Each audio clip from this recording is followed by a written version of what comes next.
Welcome back to another episode. Today, we're diving into a pretty profound topic, the reason behind having no children in today's world. So let's kick off with an idea that might surprise some of our listeners. Is there a connection between having children and repaying past life debts? Oh, absolutely. It's fascinating how the concept of debt links into this. According to Jungbeop teachings, we're born with a certain set of debts to repay, and one way we do that is through direct or indirect contributions. Having children, for instance, is one way to repay those debts directly. But interestingly, contributing to society can also be seen as an indirect form of debt repayment. That's really interesting. So even if someone doesn't have children, they can still be fulfilling their purpose by contributing to society in meaningful ways? Exactly. The idea here is that we are all born with a purpose. Even without children, we can clear our debts by living a life that benefits others, through intellectual work, for example. The key is to make a meaningful contribution that serves a larger purpose, especially in an intellectual or societal sense. So it sounds like the idea of having children to preserve your family bloodline, like many cultures used to emphasize, is no longer the central mission. Correct. After World War II, things began to shift.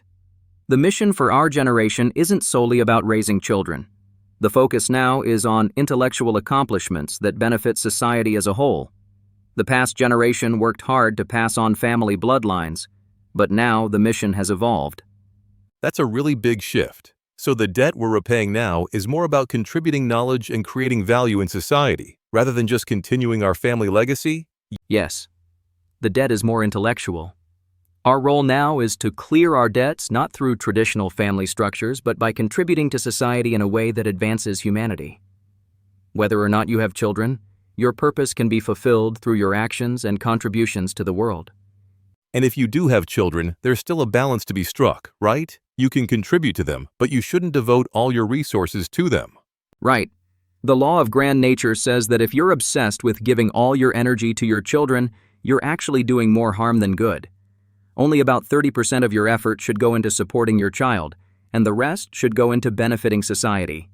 If you exceed that 30%, you risk creating a dependency that can hurt both you and your child in the long run. So it's about finding that right balance, nurturing your children, but also contributing to the greater good? Exactly. It's not about choosing one or the other, but understanding that both are important. But we must also recognize that we are in a time where the intellectual contribution to society holds immense value, and the old obligation to only focus on raising children and maintaining family lines is no longer the main purpose. I imagine this shift has a lot to do with how society has evolved, right? We're now in a much more knowledge-based intellectual society than before. Absolutely. We're in an era where personal fulfillment and societal contribution go hand in hand. It's no longer enough to just focus on family. We're now tasked with using our intellect and resources to make the world better. The past mission of raising children to carry on the family legacy has transformed. So in a sense, this new approach is both freeing and empowering, freeing us from old obligations while empowering us to contribute to society in a meaningful way? Yes, that's the heart of it. We no longer need to feel obligated to have children just to fulfill our debts or preserve family bloodlines. We can focus on creating intellectual and societal value, whether or not we have children. And in the end, it all comes back to how we live our lives, what we give to society, and how we shape the future through our actions and contributions. Exactly.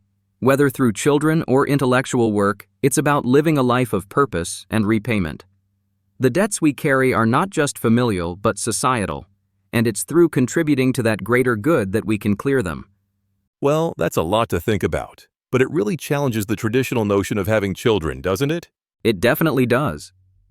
It reminds us that there are multiple ways to fulfill our purpose and contribute meaningfully to the world. Children are one option, but not the only one. Well, that's all the time we have for today. Thanks for sharing these insights with us. It's definitely something for all of us to reflect on. Always a pleasure. Let's continue to think about how we can contribute to society in the most meaningful way possible.